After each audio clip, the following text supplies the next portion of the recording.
What it do, man? It's your boy Battle Truth coming to you live and direct from the Battle Truth headquarters. Episode number 7 with Big Bro. So okay. Now, what was the hardest thing? What was the hardest thing about taking care of an organization? Like, what was the hardest thing about that? Like, oh man, I mean, I think it's all hard. Okay. Because everybody. Was you ready for it? I don't think so. Not when I was younger. You know, when I was in my teens, no. Hell no. But as I got older and I learned, you know, how to strategize and things like of that nature, then yeah, you know what I'm saying, that prepared me farther into, you know, that format. You know what I mean? Right. How old was you when you became the head over it all? Like, how old was you? If you remember. I probably was about 16, close to 17. Now, was it given to you at the age of 17? Was it given to you, or? Well, you know, we had so many different fraction of groups. You know what I mean? Like I said, you know, we the Hot Spring Gangsters. You got guys that's this, that, this. You know what I mean? So, the guy that actually for the Black Gangster Disciples at the time, you know, was one of my close friends and a mentor as well. You know, I looked up to him. He was a real good brother. Is he still alive? Yeah, he's still alive. Matter of fact, he should be getting on his way out. You know what I mean? Oh, he locked up? Mm-hmm. Okay. Yeah, he with the Islam program we're heading now. You know what I mean? Okay.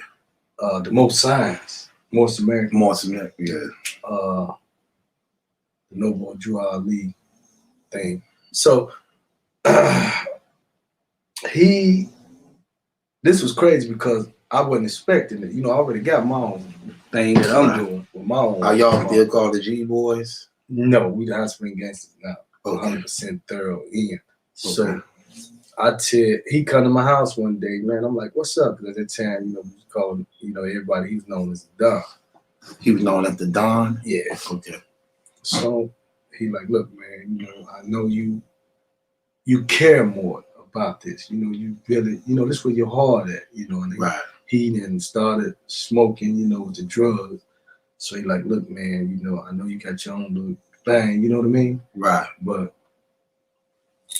I want to give you this, you know, because I know you fit for it. Right. So then once I got merged with that, and for a minute, you know, I still was undecided. I was really like the assistant Don, you know, that's my title at the time because I didn't know, you know, what was gonna happen. So finally, when he just wasn't able to function anymore, you know what I'm saying, on no type of level.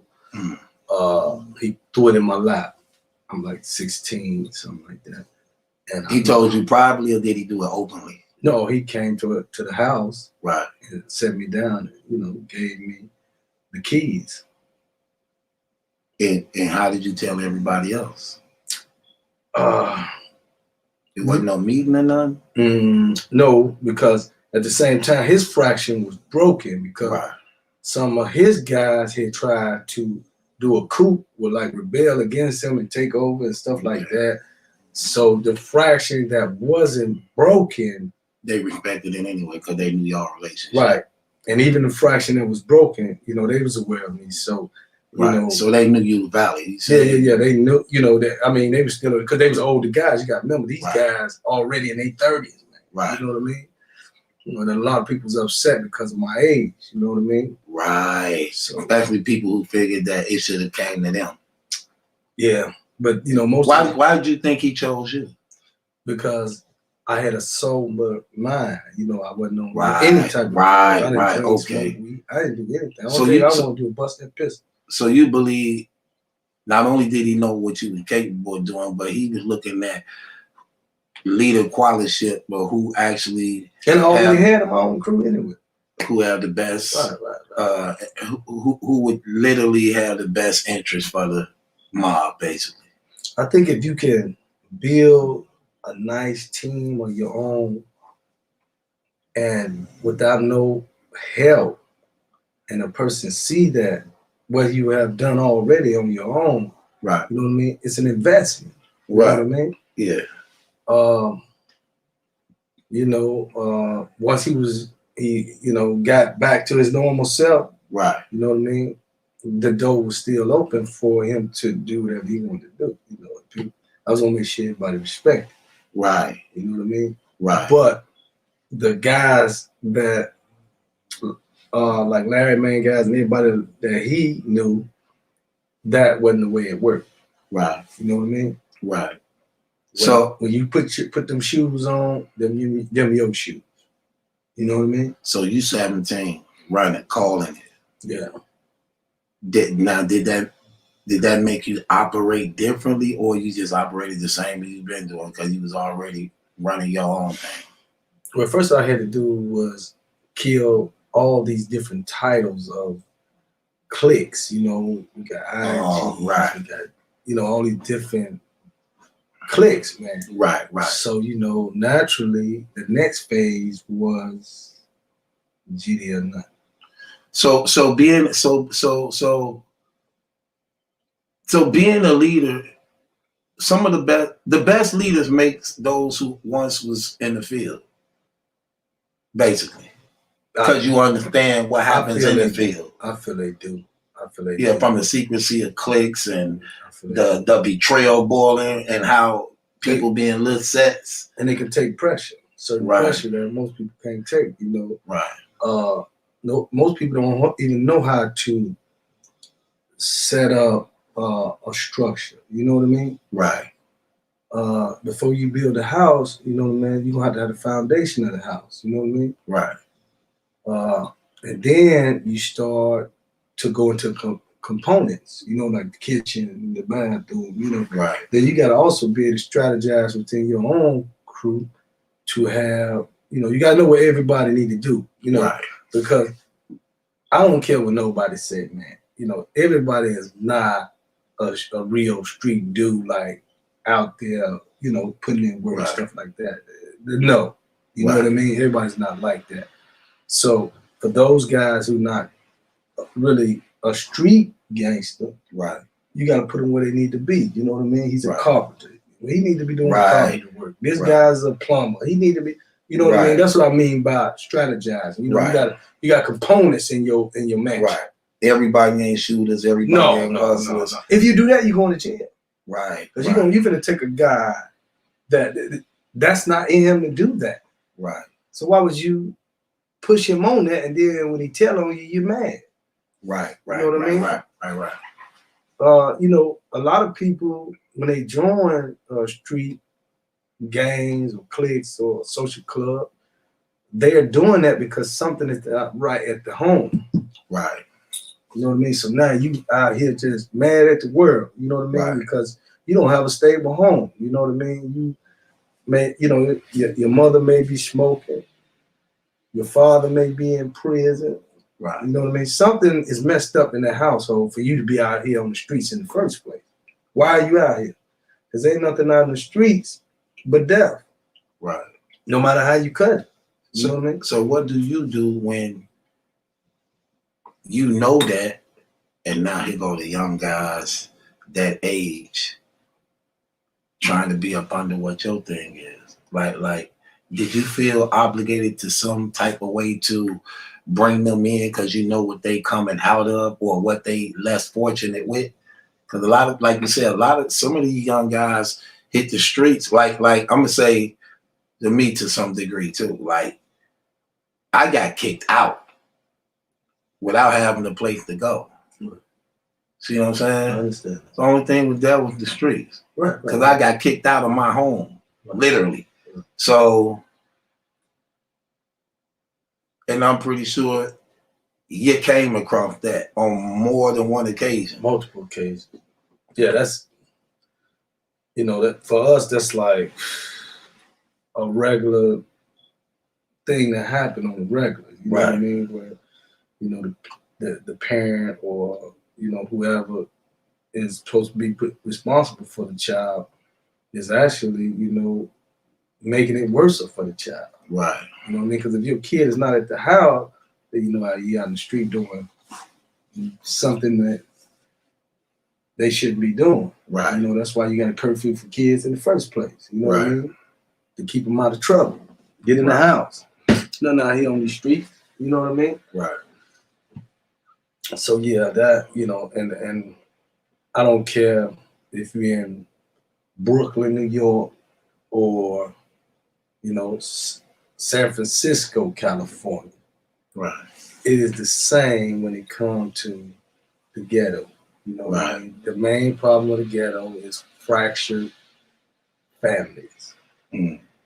That is the problem.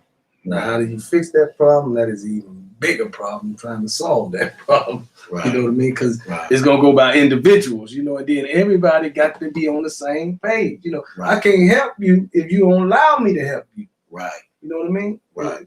If let's say if we running a drug treatment center, you know, I can't make you get straight. You know what I mean? You got to be willing to come to the door and sign your name in. You know what I mean?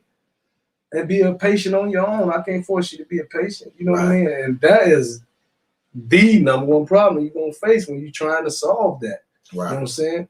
Now, if you got people that's willing to cooperate with the program, you know what I mean? It'll run smooth. But that ain't the case. You know what I mean? Right. Then you know how people just got a bunch of excuses why they're doing what they do. Right. You know what I mean? And at the end of the day, no matter how good it sounds, right? If you got intelligence, you can always do better. So no matter what, it's just an excuse. Right. You know what I mean? Like what we saying right now, while we was doing what we was doing, that's an excuse. Right. Because once you get 18, 21, you know right from wrong. Right. You know what I mean? Right. So it's up to you to apply yourself to the system. Right. And do the right thing. We just didn't do the right things. Right. You know what I mean? Right. We end up becoming intoxicated with it. Right. You know what I mean? And continue to drink it. Right.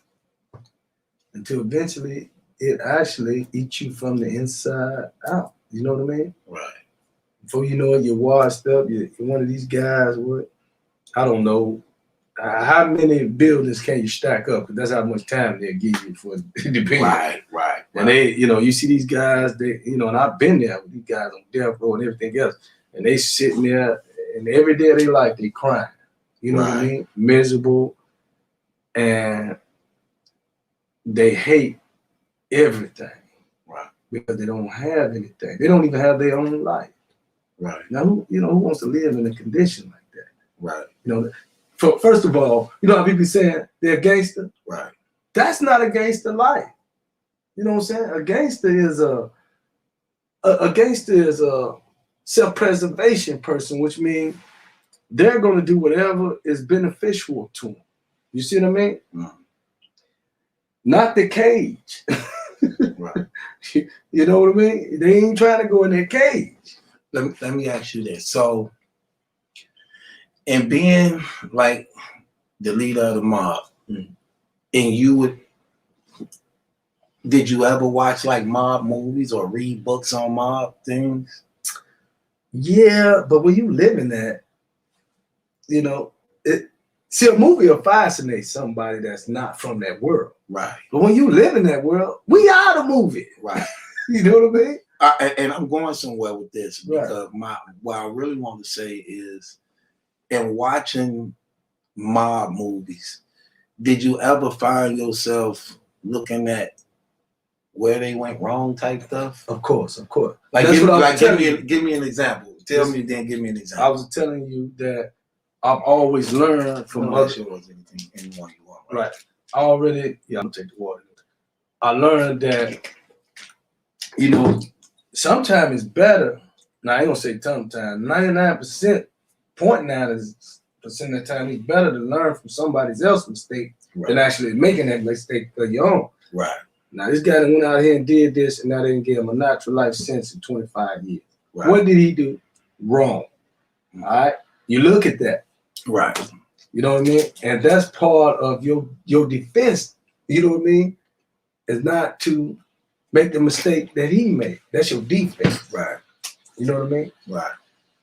And you're learning from all these people and things happening. You know what I mean? A perfect example. Right. You know, people come through. You out here on these blocks. You got other cliques you beefing with. They come and they bust at you, right? You think you're gonna be right back on that corner like that again? No, you're gonna be ready.